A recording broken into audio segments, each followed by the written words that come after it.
This is the story of how worship won a war. In the years 873 to 848 BC, King Jehoshaphat reigned over the land of Judah as their fourth king.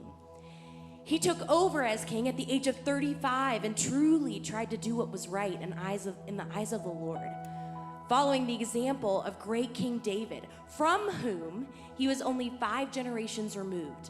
Or another way to say that, King David was his great-great-great-grandfather. Being a good ruler was a tall task for many reasons. For one, Jehoshaphat's grandfather, Abijah, and great-grandfather, Rehoboam, had done much evil in the eyes of the Lord. Great monuments and idols had been constructed to false gods. Levite priests had been removed from the holy temple, and immorality was rampant throughout the land during their rule. Despite all of these things, Jehoshaphat tried to do what was right in the eyes of the Lord. Even his father, Asa, who had done much to encourage people to turn back to God, even he realized that the nation was still in need of massive reforms. Another challenge for Jehoshaphat was the growing division with the northern tribe of Israel. The northern tribe of Israel was led at the time by King Ahab, who was said to have done more evil in the eyes of the Lord than anyone before him. That's what King Jehoshaphat was up against. Despite all of these challenges, King Jehoshaphat tried to turn his nation from idol worship and devoted himself to the ways of the Lord. He tore down the temples of idol worship and sent officials throughout the land to teach the law of the Lord.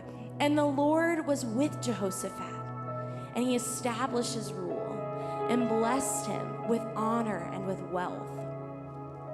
But it's hard to imagine if anything could have prepared Jehoshaphat for what turned out to be one of the most critical moments in his nation's history, which is all recorded in 2 Chronicles chapter 20. The story goes like this.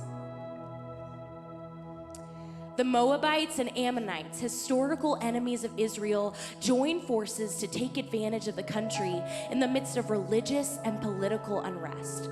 They saw their chance to overtake the land of Judah. Upon hearing the news of an impending attack from his enemies, Jehoshaphat immediately went to worship the Lord, and he declared a nationwide fast. While a feeling of dread fell over the land of Judah, their response was to come together, seeking the Lord and worshiping him. Jehoshaphat spoke to the entire country in front of the holy temple the night before the impending battle, and he prayed, "O God, God of our ancestors, are you not God in heaven above and ruler of all kingdoms below? You hold all power and might in your fist. No one stands a chance against you. And didn't you make the natives of this land leave as you brought your people in, turning it over permanently to your people of Israel, the descendants of Abraham, your friend? They have lived here and built a holy house of worship to honor you, saying, when the worst happens, whether war or flood or disease or famine, and we take our place before the temple and pray out our pain and trouble, we know that you will listen and give victory. We're helpless before this vandal horde, ready to attack us. We don't know what to do, and we're looking to you."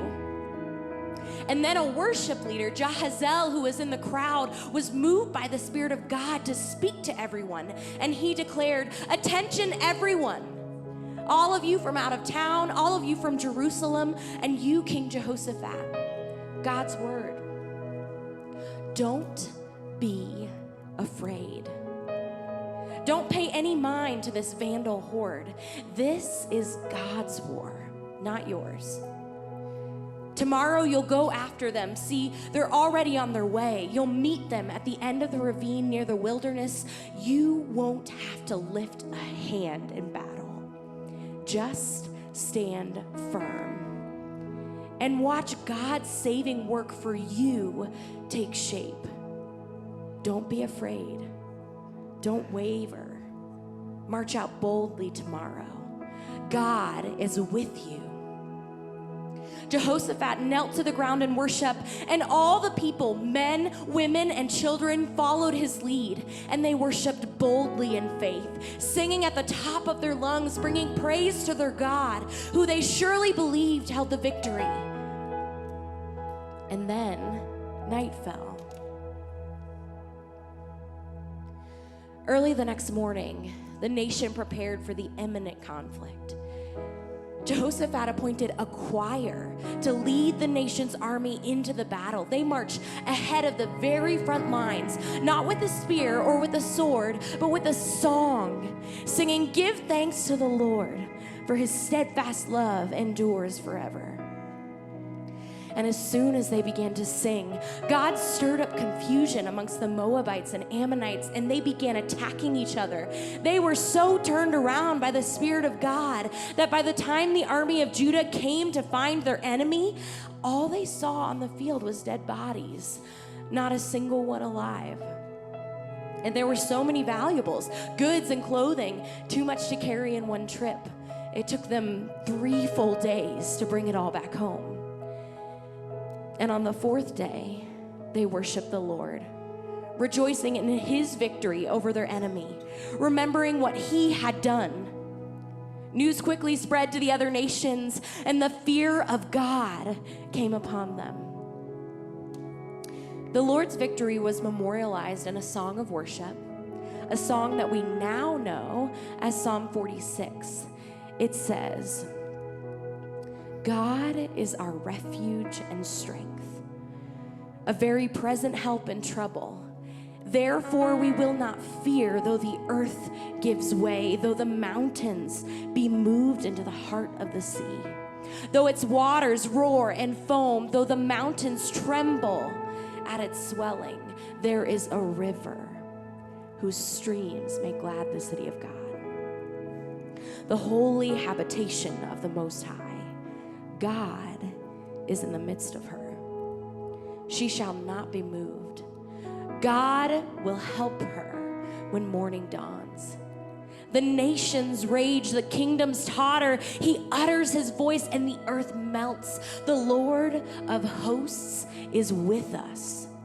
The God of Jacob is our fortress. Come, behold the works of the Lord, how he's brought desolation on the earth. He makes wars cease to the end of the earth. He breaks the bow and he shatters the spear and he burns chariots with fire. Be still and know that I am God. I will be exalted among the nations. I will be exalted in the earth. The Lord of hosts is with us. The God of Jacob is our fortress. Church, I think we can agree that one of the most remarkable parts of this story is that when facing a battle, impending war, they sent a choir ahead. They sent worship out ahead. They sent prayer out ahead. And I think that takes a lot of courage for your love for the Lord to go out ahead of that struggle, to go out ahead of that hardship, to go out ahead of that thing that feels like battle. What would it look like if that thing in your life, that battle, that hardship, maybe it's a relationship, maybe it's a physical ailment, maybe it's a state of your heart, what would it look like if in front of that battle was worship?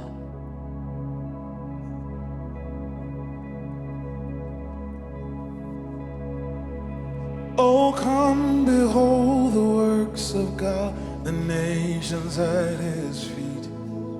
He breaks the bow and bends the spear and tells the wars to cease.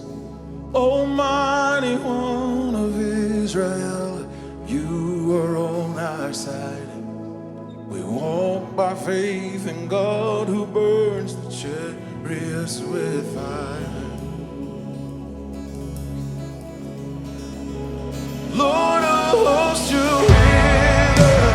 with us in the fire. You're with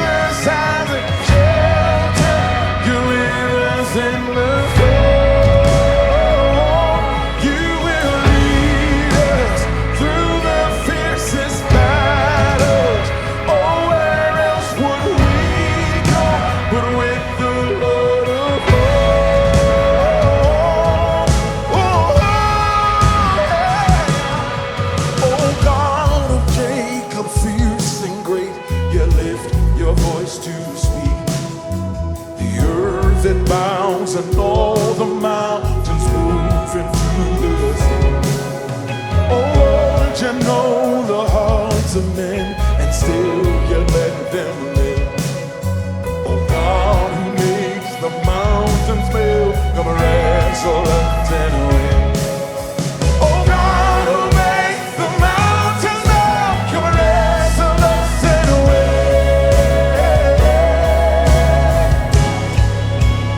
Lord of hosts, you're with us in the fire.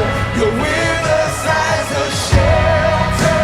You're with us in the storm.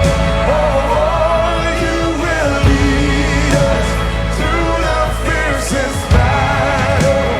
Oh, where else would we go but with the Lord of hosts? Oh, oh, oh, oh.